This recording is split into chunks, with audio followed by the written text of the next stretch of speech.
What up, everybody? Welcome, durable by design. I'm here with Crispy Barnett, Mr. Sticky himself. What's up? Feeling sticky, getting ready for Hive event next week in HubSpot's PGA. Super stoked. I've heard there's a pink. I think I saw in preparation is a pink beehive suit. There is a pink beehive suit. That's so ridiculous. I love it. Yeah, the net as the head thing and everything. Yeah, the whole thing. Oh, okay. That actually makes me think of something.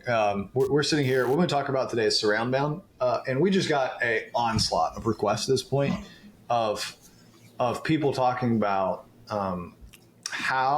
just this question of how do you create brand awareness in 2025? And I would say past that, like what's a framework in theory that'll let us be more human in this onslaught of AI world. And we have coined something, and I would say we've popularized it. I mean, I would say we are the flag bearer of this, of the idea of surround bound.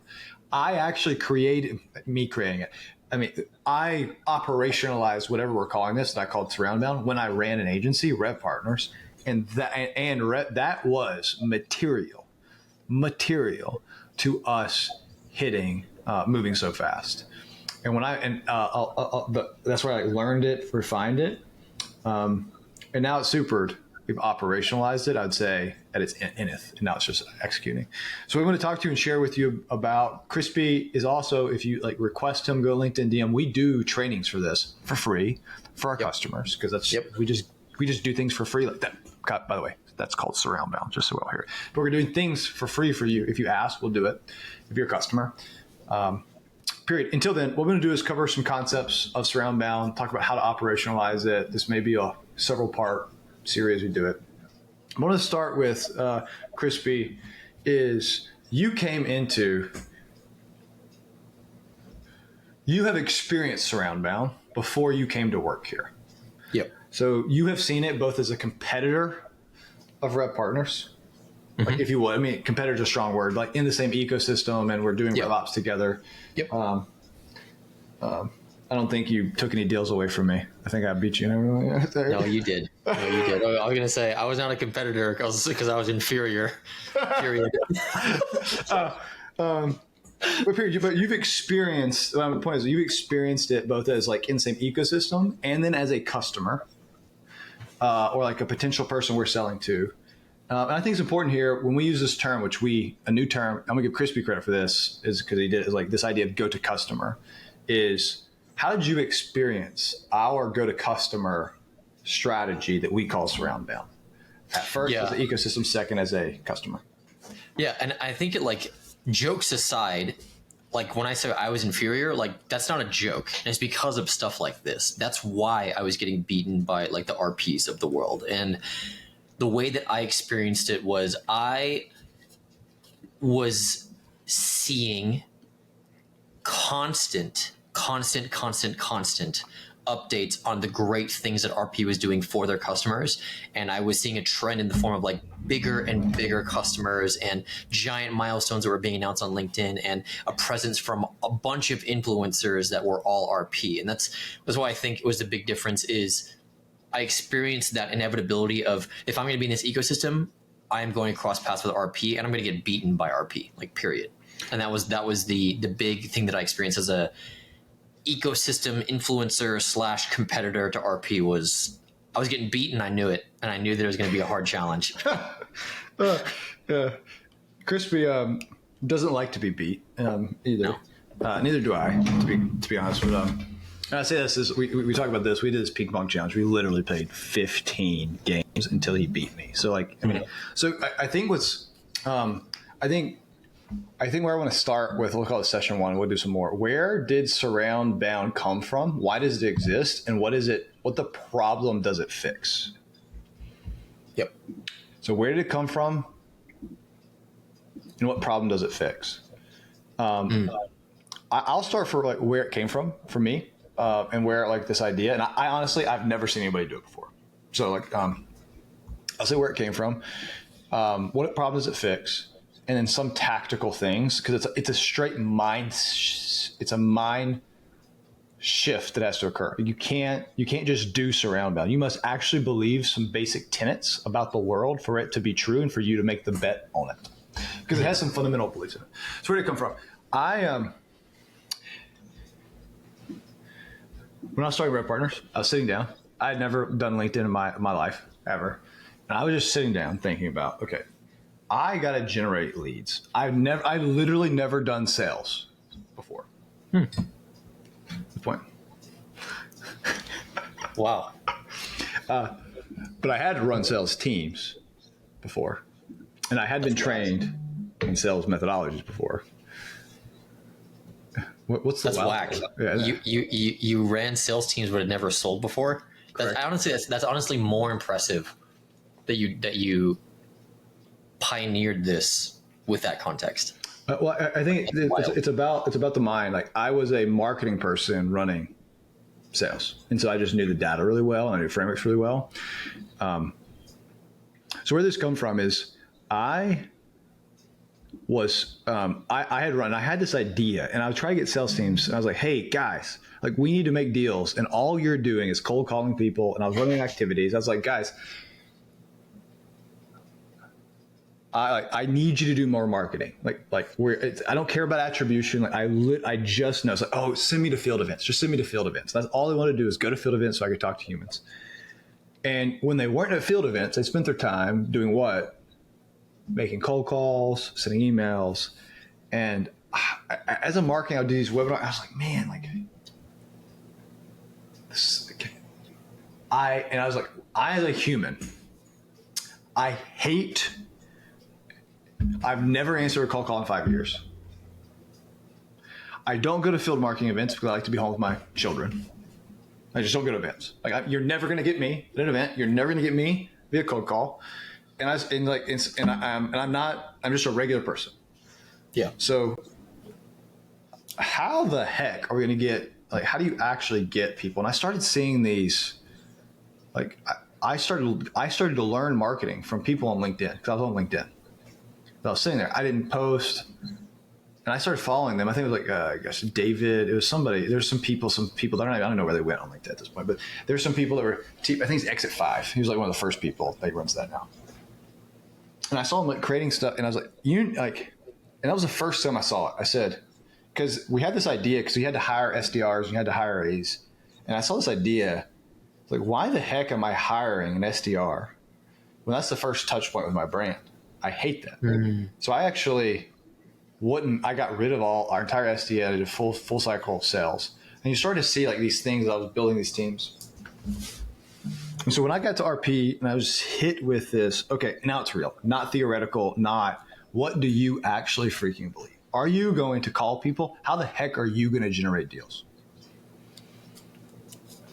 And I said, you know what? I like to make strategy is not what you say yes to, is what you say no to.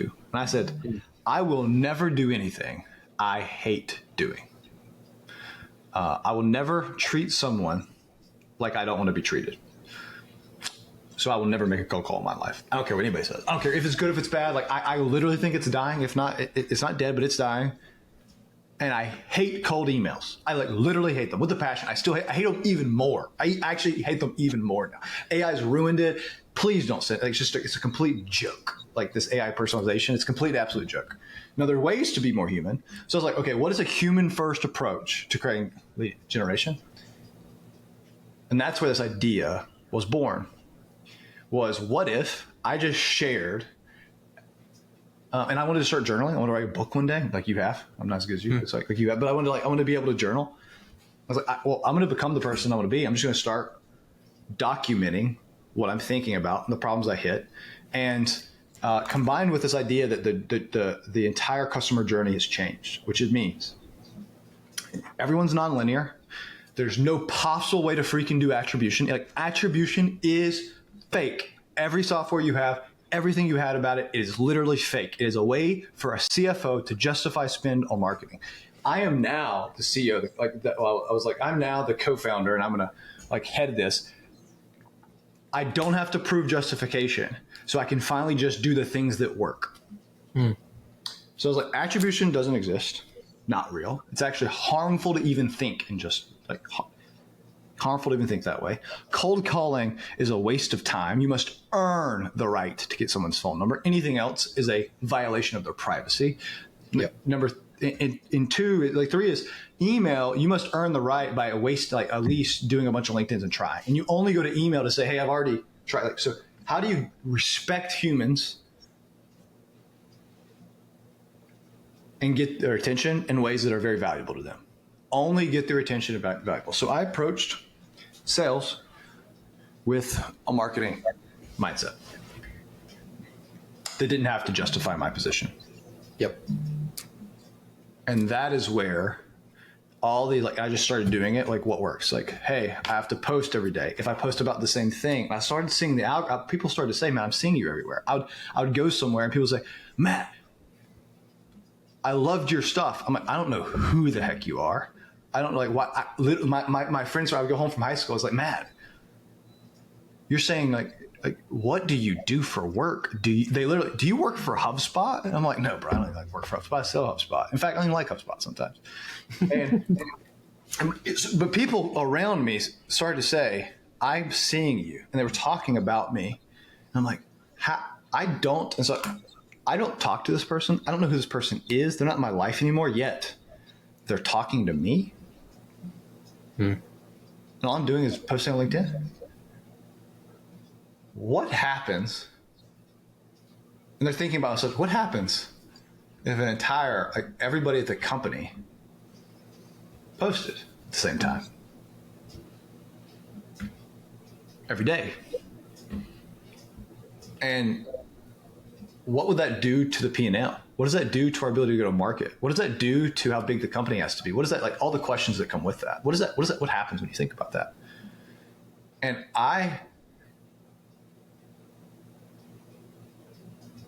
you have AI, you have the automations, and like all this, like at this point it was sequences, and you had outreach, and you had sales loft, and you had these sequences. And I was like, man, I refuse to go to market, go to customer now. I refuse to go to customer and not be a human.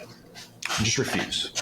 And putting that boundary, like putting this thing, you have to believe this, because the waterfall math has numbed us and made us dumb, straight idiots. I'm going to be like, waterfall math has ruined our cell phones, ruined our inboxes, and made us think it's easy. And we can hire one person and predictably create revenue. And it's just fallen wrong. In fact, I think it's an entire company. It's an entire company and conglomerates over time. So this is where it's like surround bound comes from. There's some principles we'll talk about, like high volume, like spray and pray. It's not high volume. It's low volume, high touch.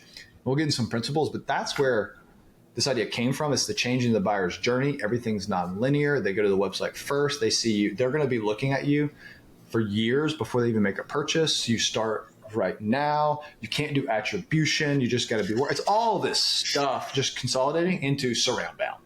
Started RP, and one of the first things I did was I created the system that became Robert Jones.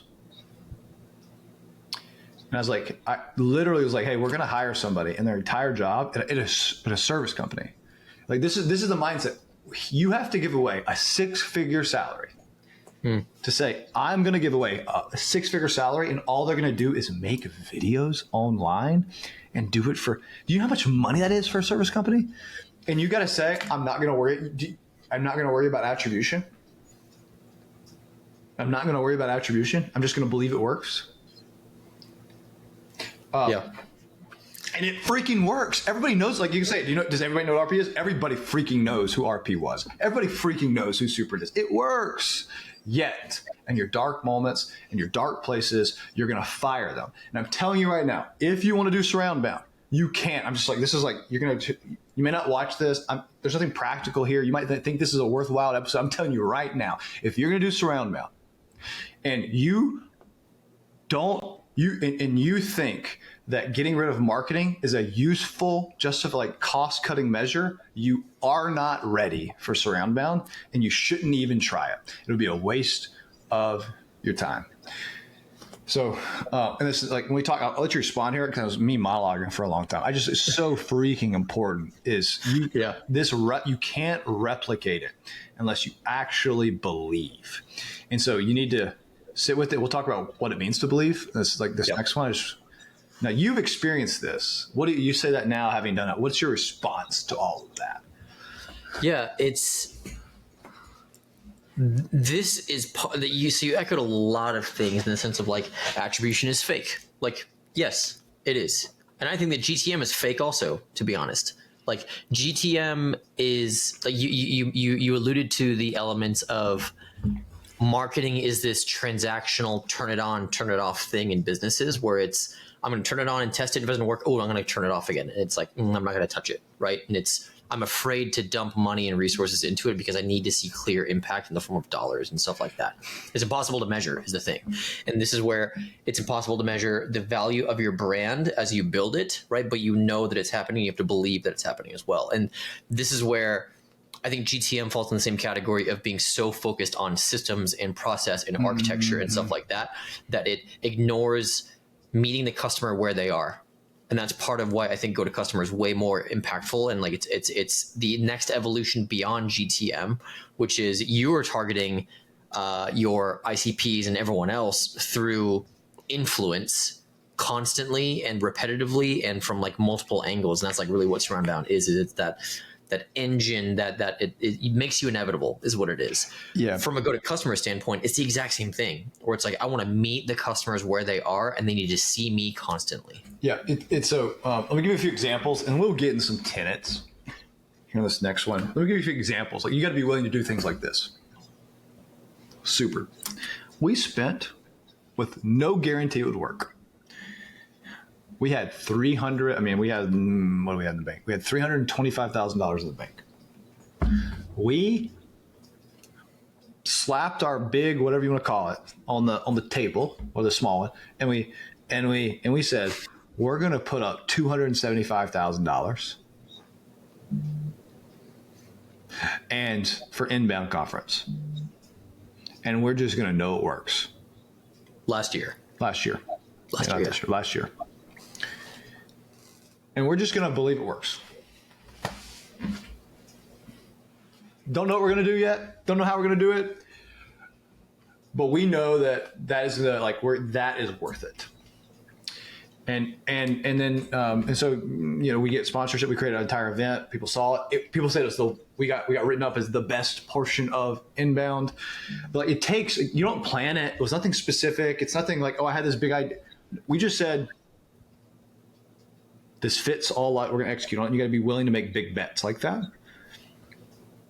But number two is, how did we measure the impact of that inbound?